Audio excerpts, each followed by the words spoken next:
अरजान नगवासवाला, ये नाम जैसे ही इंडियन टीम का स्क्वाड अनाउंस हुआ सबकी जुबान पर था और सब सोच भी रहे थे, पूछ भी रहे थे कि भाई ये खिलाड़ी है कौन। रिजर्व्स में अरजान का नाम है और साथ ही साथ जो सवाल सबके मन में था वो ये था कि भाई इनको जो पिक किया गया है ये क्या करते हैं या फिर क्या इनकी परफॉर्मेंसेस रही है। तो उन सब पर बात करेंगे और जो इस वीडियो में हम आगे बताएंगे आपको कि लगातार किस तरीके से जो पिछले 2 सीजन उनके रहे हैं, जबरदस्त परफॉर्मेंस रही है डोमेस्टिक में। और इनफैक्ट इन पर्टिकुलर अगर पिछले सीजन की बात करूं तो पिछले सीजन में उन्होंने जबरदस्त परफॉर्मेंसेस दी और गुजरात से ही खेलते हैं, लेफ्ट आर्म सीमर हैं। जहीर खान को देखकर गेंदबाजी करना शुरू की थी और जहीर खान जैसा इनका एक्शन भी है, उन्हीं पर इन्होंने अपनी गेंदबाजी मॉडल भी की है। जो लास्ट रणजी सीजन हुआ, जो इससे पहले 2019-20 का सीजन हुआ था, उसमें इन्होंने सिर्फ 8 मुकाबलों में 41 विकेट्स निकाली। 41 विकेट्स निकाली, गुजरात की तरफ से लीडिंग विकेट टेकर थे। और साथ ही साथ जो आखिरी मुकाबला हुआ है, जो आखिरी फर्स्ट क्लास गेम इन्होंने खेला है,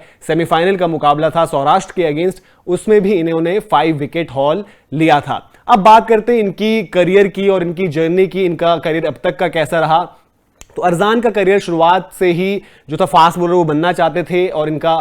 एज ग्रुप क्रिकेट से कोशिश ये रहती थी कि भाई जितने भी गेंदबाज डाल रहे हैं मैं उन सबसे तेज गेंद डालूं। तो ये उनकी सोच हमेशा रहती थी। लेफ्ट आर्मर हैं तो मूवमेंट हमेशा मिलती है जो राइट हैंडर्स को लगातार तंग करती है और शायद यही एक वजह है कि भारत के लिए बहुत इंपॉर्टेंट मेंबर ये रहेंगे। इंग्लैंड में जो तैयारियों के लिहाज से आप देखेंगे, क्योंकि सबसे पहले भारत को तैयारी करनी है वर्ल्ड टेस्ट चैंपियनशिप की, उसमें ट्रेंट बोल्ट एक बड़ा खतरा होंगे, नील वैगनर दोनों लेफ्ट आर्मर हैं और ये सबसे बेहतर विकल्प रहे भारत की तरफ से। जो उन्होंने सोचा कि भाई अगर विराट कोहली, रोहित शर्मा, चेतेश्वर पुजारा इन सबको तैयारी करवानी है तो अरजान सबसे बेहतर विकल्प उन खिलाड़ियों में से रहेंगे और उनकी परफॉर्मेंसेस इस दावे को बैक भी करती थी। तो शुरुआत एज ग्रुप क्रिकेट से, जैसे मैंने आपको बताया कि लगातार परफॉर्मेंसेस देते थे। अंडर 16 खेले, अंडर 19 खेले, गुजरात की तरफ से लगातार खेले और 2018 सीजन में, 2018-19 का जो सीजन था, उन्हें फाइनली रणजी डेब्यू मिला। उस वक्त पर ये इन्हें लगता था कि भाई शायद मुझे 2 साल पहले ये डेब्यू मिल गया और मैं रणजी क्रिकेट के लिए शायद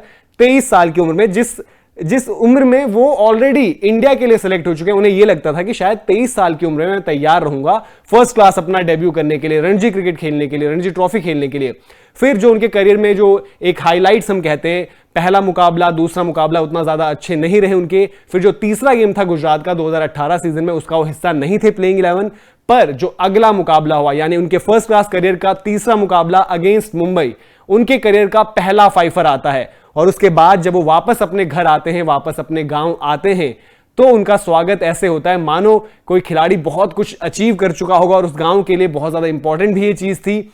और पारसी कम्युनिटी की बात करें तो हाल फिलहाल में जो एक्टिव क्रिकेटर्स की बात करें, पारसी क्रिकेटर्स जो एक्टिव हैं उनमें से अरजान इकलौते ऐसे खिलाड़ी हैं। और 1975 फारूक इंजीनियर के बाद भारत इंडियन मेंस टीम को सिलेक्शन जिनका हुआ है और जो आगे उनका सपना यही होगा, जो रिप्रेजेंट वो करना चाहते हैं, उस दौड़ में वो अभी वही नजर आ रहा है कि शायद जो अगले पारसी खिलाड़ी हैं वो शायद वो बन सकते हैं। और उस दिन पर जब वो मुंबई में 5 विकेट हॉल लेकर आए थे, अपने फर्स्ट क्लास क्रिकेट का पहला 5 विकेट हॉल, जब वो आए थे अपने गांव, तो उनके गांव में जो सरपंच होते हैं, जो तमाम लोग होते हैं, वो कह रहे थे कि बेटा आज तो आपने बड़ी खुशियां दी हैं, लेकिन जिस दिन आप IPL सेलेक्ट हो गए या फिर इंडिया सेलेक्ट हो गए या फिर कुछ बड़ी और अचीवमेंट होगी, वहां पर जश्न जरूर हम खूब मनाएंगे। और आज जब हम बात कर रहे हैं तो शायद उस गांव में जश्न भी खूब मन रहा होगा। तो 2018-19 सीजन उनका उतना जबरदस्त नहीं गया, 8 मैचेस में 21 विकेटें आई और उनकी कोशिश यही थी कि अगला सीजन बेहतर हो। 2019-20 सीजन में जबरदस्त परफॉर्मेंसेस दी, जैसे मैंने आपको बताया कि सिर्फ 8 मैचेस में 41 विकेटें लेना, गुजरात की तरफ से विकेट टेकर्स का चार्ट लीड करना। और साथ ही साथ अरजान ये नहीं कि लेफ्ट आर्म सीमर हैं तो स्ट्रेट अवे नया बॉल करते थे, वन चेंज वो गेंदबाजी करते थे। तो ये बताता है कि वहां पर थोड़ा सा आपको नया बॉल मिलता है तो एडवांटेज ज्यादा रहता है, बट वो वन चेंज आने पर भी उतनी इफेक्टिवनेस उनकी बताते हैं। और हमेशा क्रूशियल मौकों पर, जो मैंने बताया कि सौराष्ट्र के अगेंस्ट भी जो सेमीफाइनल था, वहां पर भी एक उतनी ज्यादा मदद नहीं थी उस विकेट से, लेकिन वहां पर भी उन्होंने फाइफर लिया था। साथ ही साथ जब आगे बढ़ता है, कोविड ब्रेक के बाद जब क्रिकेट बढ़ी और उसके बाद जो उनकी परफॉर्मेंस रही, वहां पर अगेन इंप्रेसिव परफॉर्मेंसेस लगातार उन्होंने इंप्रेस किया गुजरात की तरफ से, जैसे परफॉर्मेंस कर रहे हैं। और आप पीछे देख भी रहोगे वीडियो में, गुजरात क्रिकेट एसोसिएशन ने भी उनको बधाई दे रखी है। और साथ ही साथ पार्थिव पटेल, जिन्होंने इतने लंबे टाइम तक इंडियन क्रिकेट को सर्व किया, उन्होंने बधाई दी, क्योंकि पार्थिव ही वो कप्तान थे जिनकी कप्तानी में अरजान ने अपना डेब्यू किया और साथ ही साथ आगे जो परफॉर्मेंसेस दी। फिर जो उसके बाद जो रिसेंट में परफॉर्मेंसेस की बात कर रहा हूं, तो उनके सैयद मुश्ताक अली में बेस्ट बॉलिंग फिगर्स थे किसी भी गेंदबाज द्वारा, 6 विकेटें 19 रन देके 3.3 ओवर्स, जो कि उन्होंने महाराष्ट्र के अगेंस्ट रजिस्टर किए और अच्छी परफॉर्मेंस रही थी। लेकिन विजय हजारे में और ज्यादा उन्होंने इंप्रूव परफॉर्मेंस दिखाई, जहां पर 19 विकेट लेकर वो सेकंड हाईएस्ट विकेट टेकर बने और अपनी विकेट टेकिंग एबिलिटी उन्होंने दिखाया कि सिर्फ वो सीमित नहीं है रेड बॉल क्रिकेट तक, व्हाइट बॉल क्रिकेट में भी वो उतने ही ज्यादा इफेक्टिव